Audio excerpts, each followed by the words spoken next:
Hey, beautiful friends. How are you doing this week? Yeah, I want to talk about triggers. I kind of was toying with the idea to come on and do a live this week about a different topic, but this is kind of a real live wire right now for me to talk about. And to be honest, I've actually felt quite petrified to come on and share this because it is a little bit raw and it's a little bit real and very close to home today. But I kind of got a little bit triggered myself. Hi Maria, good to see you. Lovely to see you. Hope you're having a good afternoon too, my friend.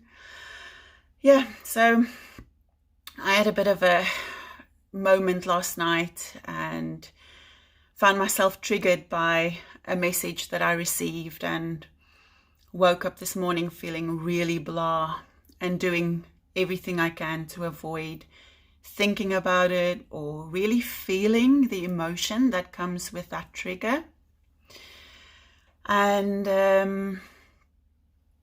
And then I had this conversation with a friend of mine, and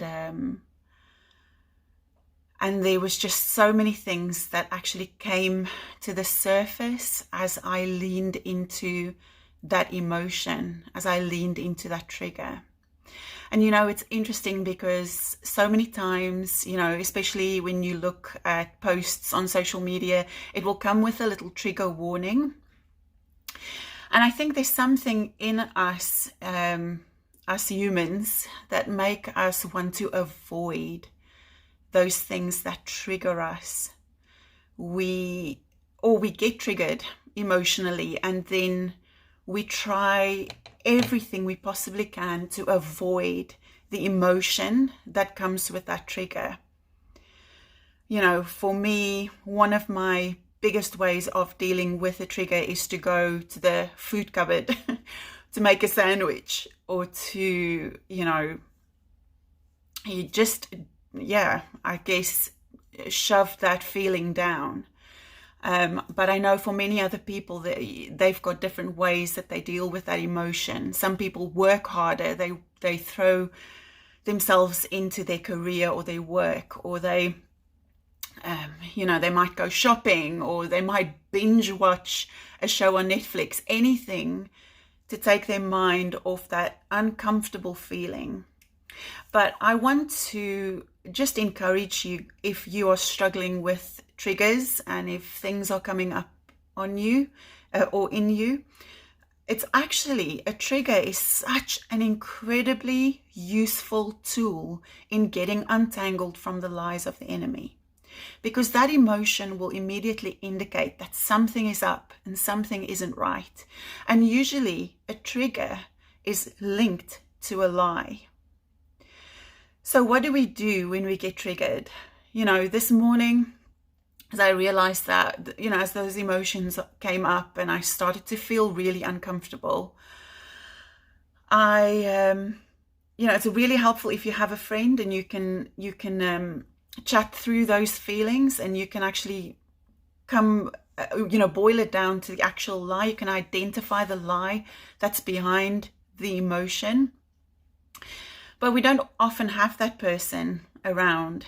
The beautiful thing is that God will do that with you, and He will do it for you. So as you sit with the Lord, you can bring that emotion to Him, and you can ask Him these questions. God, what is the lie? What is this emotion? What is this trigger?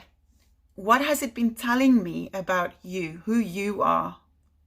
What has it been telling me about who I am? And what has it been telling me about my situation or my circumstances? Those three questions are so useful to get untangled, because it will lead us to the lie that we believe. And then we can ask God the question again. God, what is the truth? What is the truth about who you are? Who are you for me in this situation? God, what is the truth about myself? How do you see me in this situation? And then the other question is, God, what is the truth about my circumstances? And I promise you, beautiful friend, you will be blown away by what God tells you. And all you need to do is really lean in and listen. God is so willing to speak to you, to guide you through that uncomfortable feeling and to bring you peace. He is your peacemaker. He wants to bring you into a place of clarity and of peace, and you don't have to carry that emotion. So I just wanted to encourage anybody and everybody today who are trying to run away from their triggers. You don't have to be afraid of your trigger. You don't have to avoid triggers. In fact, start to see them as useful things that will really lead you deeper into the heart of God. And my beautiful friend, you're safe there. You are absolutely safe there. He loves you so much. And his will for your life is complete and total freedom. And it's possible. So I'll just, pray for you if you are going through that struggle, that you will have the courage to sit down with your Heavenly Father and that you will ask him those questions. And he will show you the lie and he will give you the truth, because it's as we embrace the truth, it releases freedom into our lives. God bless you. Have a beautiful day. It's so good to see you guys on here. Hi, Tammy. So lovely to see you. Have a wonderful, wonderful day. Thank you for your message, Maria. That's lovely. Oh, good. I'm so good. I'm so glad that it's blessed you. Okay. Have a wonderful day. Bye.